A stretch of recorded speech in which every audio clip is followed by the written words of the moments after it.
It's me, Jen the Taxidermy Witch, and we are going to talk about making your own oil pulling magic for your teeth in witchcraft. So come sit with me while I show you how I crafted my own. Now, as you guys know, if I get an idea from another YouTuber or from a book or, from an author, what have you, I like to give credit to that person. So, Lady Gravedancer, thank you for making this oil pulling for, medicinals in a magical way, because it's really inspiring. Now, I love that when she does her herbal videos, she always puts in both the magical and the medicinal qualities. It's really important. So, what I've done, because I think she only put sage in hers as an herb, I went and I looked up all the medicinals for dental that were herbs that I had in my cabinet, and I used every single one I had. So I'm going to tell you the process. This is the jar. We're listening to some Cure. It's a best of album. So basically, coconut oil, which you can get at, anywhere these days. You want to make sure you get it organic. It costs like pennies more than the other one. It's not hard to find. So, coconut oil, when it is at room temperature in a cool room, it's actually solidified. And it only goes into a liquid when it's above 75 degrees. So when it's the winter time in your house, this is not going to be a liquid, alright? It's going to instead be solid. So what I do is, I'm more of a fan of when it's a solid anyway, because it's really hard to put a spoon of liquid oil into your mouth. I like when it melts in your mouth. And if you don't know what oil pulling does, you guys got to look up videos on the benefits of oil pulling. But basically, you take a spoonful of this in the morning, right when you wake up, when you're getting ready, before you brush your teeth. And you swish it around your mouth for like 20 minutes. And you do this every day, and every day when you spit, you'll see that your spit looks gray. It's pulling toxins from your mouth where they hang on. And I'm not even talking about bacteria, I'm talking about other kinds of toxins. I have a terrible fear of the dentist, so I do whatever I can to make homeopathic dental care, and that's what I'm doing here. So I want to give you a close-up of what this looks like, because the herbs kind of fell down to the bottom when it was liquid. So what I do is, when I get my spoon, I go down and I get at least a little bit from the bottom. I kind of go down the edge of the jar, get a spoonful so some of those herbs are in there. Or when it's liquefied in the summer, I just give it a big shake so everything gets all stirred up. And like I say, you just swish it in your mouth for 20 minutes or however long you can. Basically, you're just going to keep pulling more out. Another way that you can use this, and it sounds kind of odd, but you can also pull oil from the feet. And if you put, like, they have special socks that you can get where you can put oils on your feet overnight. And if you've ever heard of those Kinoki pads, it's basically a homemade Kinoki pad, which are those magnets that pull toxins out of your feet. Okay, so oil pulling is like the same type of thing. Now, in Lady Gravedancer's, I believe she just put coconut oil and sage. I think it was just coconut oil and sage. So all the ones that I've got in here are, well, I've got the coconut oil, organic, raw, and then I've got orange zest, which I've dried myself. These are beautiful in oils or anything you make. And basically what you do is you get a little pan and you put, fill it up like a third of the way with oil, whatever. Or you could measure the oil, right? Put the oil in the jar, maybe 3/4 of the way up, and then dump it into here so you know you have the right amount of oil. That's my suggestion. And then you put your big chunks of herbs. You can chop them up small and put them in here. You can leave them whole, whatever you want to do. It depends on how much time you've got to actually sit and simmer it. So orange peel and zest that's dried goes in there. Cloves are amazing for your teeth medicinally. If you have a major toothache, clove, you can set it there like a dip of chewing tobacco, how people put that in there. It's an herb, isn't it? You can put cloves in there and it will take that toothache away better than Percocet or any other medicine that you could find. And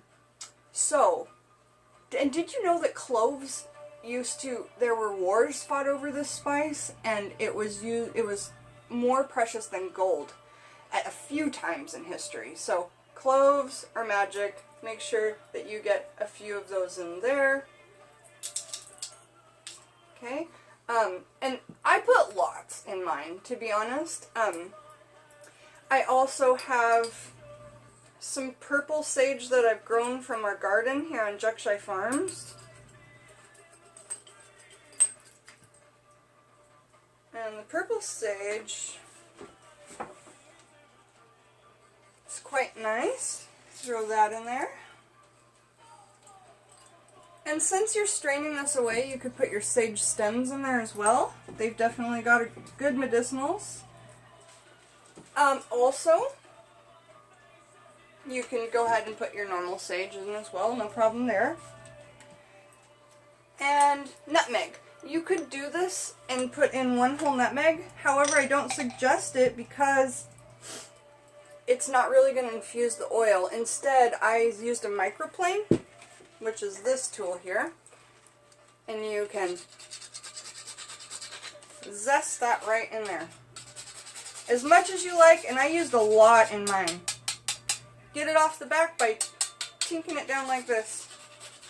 And you'll see it just starts to kind of grate away at a portion of it. These smell amazing. So good. Nutmegs are kind of expensive, but go to the bulk bins and just get, 2 or 3 each time you go. Because this jar is like $20 for organic nutmeg, 15 little berries or whatever you call them. Instead at the bulk bins, they're like, I think they were 33 cents a piece when I went to go get them last time, which is more than half less, What else have I got in here? Oh, also I have mint. As much mint as you can put in here, that's going to be good for this too. I just didn't have any with me right now because we grow it in the summer, and I made this last April. So, when you get into the mint, you want to have it dried in your food dehydrator, or you can bust out some mint tea because that's already dried and you could put it in here. But you could use fresh, but it's not going to be the same because when you dry a herb, the oils go into that and the water comes out. So it is like potent stuff. If you were to just do this with the freshies, it wouldn't be as potent. The oils wouldn't come out from the plant into this carrier oil like they would if they were otherwise. Now, cinnamon's another one that you're going to have to microplane. Cinnamon stick. Just microplane that right in. And this will take time. As you're microplaning these things in, as you're adding ingredients, that's when you want to add your intentions. And talk to your herbs, you guys. I know that it sounds silly to beginners, but to those of you who have been doing this for years, you'll agree with me, I think, and say that when you say things out loud, and when you call and you put that voice out there, or when you write it on a candle as intention, and you're burning that candle while this is all happening, man, those things amplify your workings. So, basically, you simmer this on the stove for a lot of time, maybe all day. But as you're putting these ingredients in there, say, cinnamon, you are going to help me take care of all the issues in and around my teeth, so mote it be, or whatever you want to say at the end of that. For me, I just say, I'm doing a magical working, I have Florida water.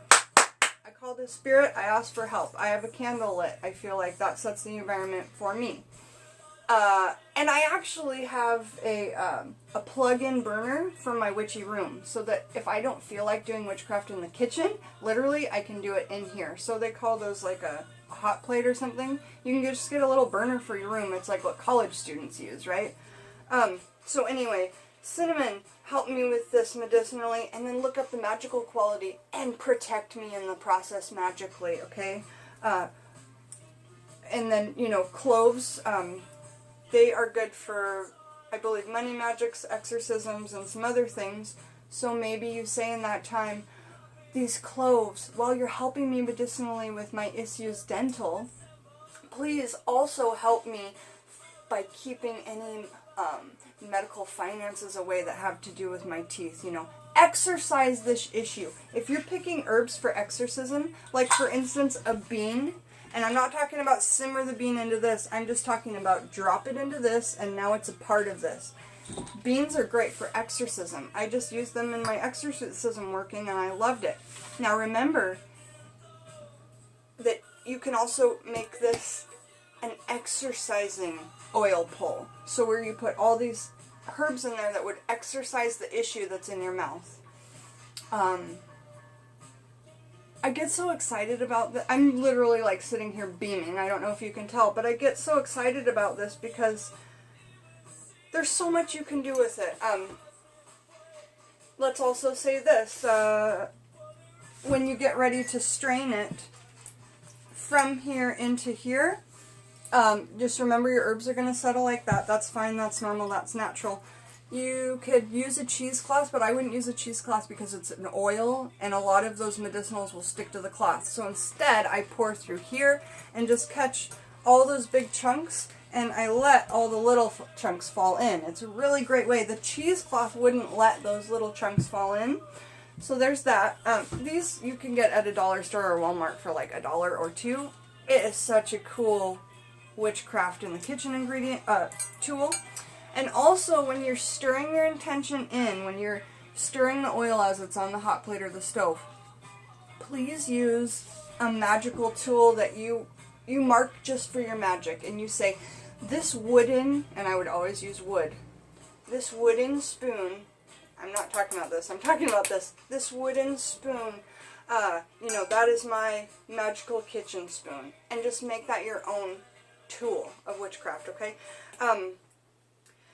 Lastly, I would like to say that you could make a different working than this, or add to it by perhaps making a little mojo bag or sachet. And what would we put in there? Oh, basically everything you've got in here. Plus, you can also put in stones. These smoky quartz are great for anti-negativity. And if you've got an issue in your mouth that you're trying to get rid of the negativity of that dental issue, you put it in your mojo bag or your sachet with all those herbs, okay? And then you keep that with you on your person, in your bra if you're having tooth pain at the moment, like it's a big issue. You could put it in your purse that's always kind of with you, under your pillow while you sleep. I mean, dental pain is the top of the scale. And when I say top of the scale, I mean, here's how it goes. It goes out of the most painful things on earth. Labor, a woman giving labor, is number 3. And number 2 is the pain of a kidney stone. And number 1 is a toothache. It's because those nerves are so close to your brain, you know. And let's not forget that tooth issues can and will, when they've gone past and been forgot about, lead to heart failure. You cannot mess around with dental. And so that's why magic is so important to me. And you could also put things in here that help you get over fear if you were if you had to go to the dentist and you wanted to make a little mojo bag for fear while you're there. So put the same herbs in. You can do exorcism herbs. You can do, you know, herbs for monies if you're having issue with dental bills and things. Now, another thing that you can add, and I'm the taxidermy witch, I'm going to say it. Did your mom, did she keep your teeth when they fell out when you were a little kid? If she did, like Peggy did for me, you can use those teeth, and I just have my bone earrings out to remind you of the teeth. You can use those and put one of those baby teeth in the mojo bag with this anti-negativity, all those herbs and such. And mojo bags, a lot of the time, you just bring all the 4 corners together, and then bind them, and it just kind of looks like a little pocket. But I also make bags on my channel where I sew them and I stitch in thread, and then when they're done they close up and they have a string, you know. So you could do it any way you like, but I really like the idea of the crystal, and the only reason I say that you can't drop this into here is because crystals are very toxic when added to liquid, and most of them, not all of them, but most of them can and will break down in water, and then that becomes poisonous to your body. So the crystal would certainly have to go in the sachet rather than this. But I do know people that put crystals in their water and drink it, and they're still living.